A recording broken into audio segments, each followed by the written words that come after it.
केशव काकांवर ह्या वयात असा हल्ला झाला, सो आय गेस ते साहजिक. काय काय झालं होतं? केशव ऑफिसला यायला निघाला होता, त्याच्यावर कुठल्या तरी माथेफिरूंनी हल्ला केला अचानक. थोडक्यात वाचलाय तो. फार नाही लागलं? म्हणजे फार नाही ना लागलं? म्हणजे इंजुरीज आहेत, पण हॉस्पिटलाइज करायची गरज नाही पडली. अच्छा. त्या केशववर हल्ला करून मदनने आपलं काम चोख केलंय. त्यामुळे मला मीराला बाहुली सोबत एकटं ठेवता आलं. पण मी काय म्हणते, एखादा रस्त्यावरचा अनोळखी माणूस असं त्यांच्यावर हल्ला का करेल? नर्मदा, काही चक्रम लोक असतात ग.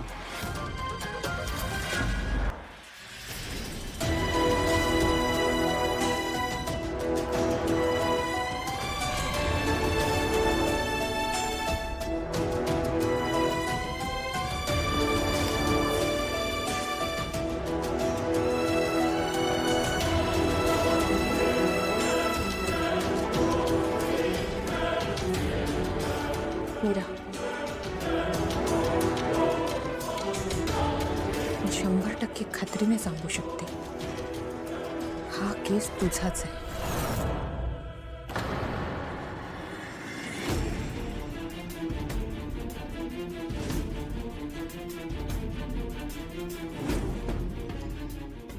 हो ताई, हा केस माझाच आहे.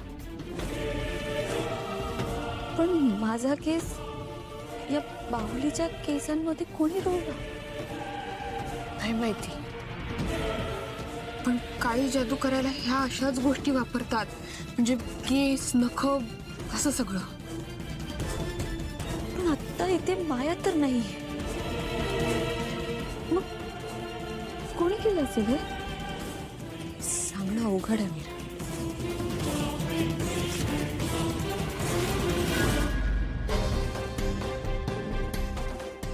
मीरा, मीरा कुठे आहे? ती तिच्या खोलीत असेल. तिचे बरेच कॉल्स येऊन गेलेत. मी आलोच. हो. मी आलो, फ्रेश होऊन येतो. हो.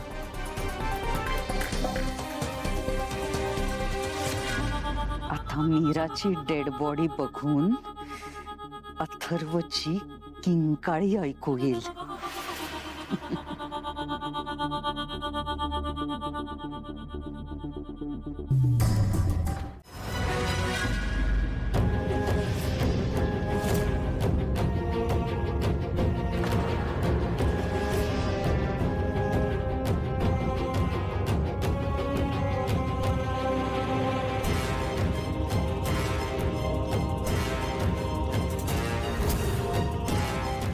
मीरा, काय झालं? म्हणजे बाबा,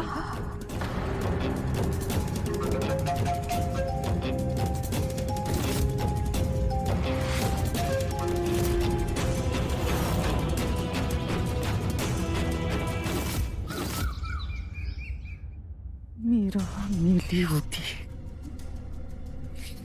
ती जिवंत कशी झाली? हो, काय काय आणलंस ते? आजी, तुला माहितीये आम्ही खूप धमाल केली.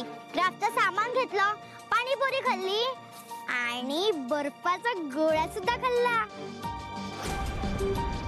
ओय, खाल्ली माती, हे नव्हतं ना सांगायचं.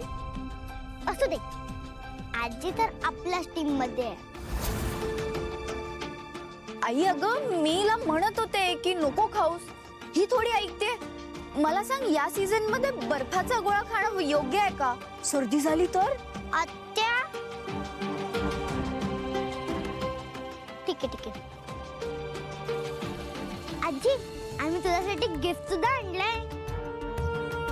आत्या, दाखव ना आजीला. हो. आजी, तू डोळे बंद कर. वेदा बाळा, आता नको. थांब, मीच करते. वेदा, नको आजी, म्हणलं. आजी छान आहे, तुला आवडेल. आत्या, दाखव ना गिफ्ट. ताई, या केसाने दादासाहेबांना सुद्धा स्पर्श केला नाही. मला माहित होतं याचा त्यांच्याशी काहीच संबंध नसणार. हो पण मग तो त्यांच्या खोलीत गेलाच का मला हेच कळत नाहीये. चल आधी आपण पाठलाग करूया. आता लवकर. हो शोधतीये. वेदा सोड. हे बघा जी सापडली लिफ्ट. एक मिनिट. अनन्या काय चाललंय तुमचं? आत्या दुसरी पण गंमत काढ ना. काढते. लवकर निघ, अन्यथा काही क्षणातच तुझा खरा रूप सगळ्यांसमोर येईल. मला जावंच लागेल.